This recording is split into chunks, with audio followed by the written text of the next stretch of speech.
জর্ডানে অবস্থিত একটি ঐতিহাসিক গাছ, যেটাকে অনেক মুসলিম সাহাবী গাছ নামেও চিনে থাকেন। এটাকে ইংরেজিতে দ্য ব্লেসড ট্রি নামেও অভিহিত করা হয়। প্রায় ১৫০০ বছর ধরে অলৌকিকভাবে বেঁচে আছে গাছটি।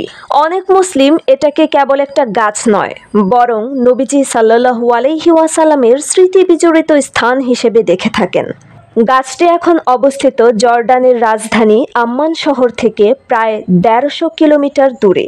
নবী মুহাম্মদ সাল্লাল্লাহু আলাইহি ওয়াসাল্লাম মাত্র ১২ বছর বয়সে চাচা আবু তালিবের সঙ্গে ব্যবসায়ের উদ্দেশ্যে সিরিয়ার দিকে রওনা হন।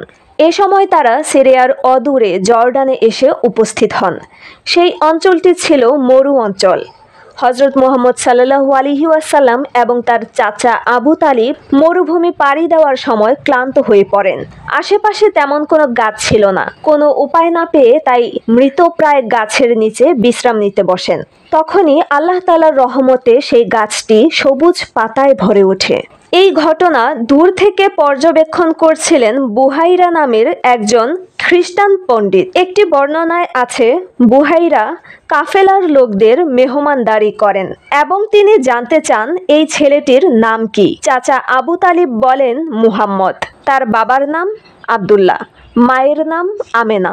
বালক মুহাম্মদ সাল্লাল্লাহু আলাইহি ওয়াসাল্লামকে দেখে তাদের সাথে কথা বলে দূরদৃষ্টি সম্পন্ন পাদ্রীর চিনতে আর বাকি রইল না যে ইনি বহু প্রতীক্ষিত শেষ নবী। এই স্থানটি এখন সংরক্ষিত এলাকা হিসেবে আছে।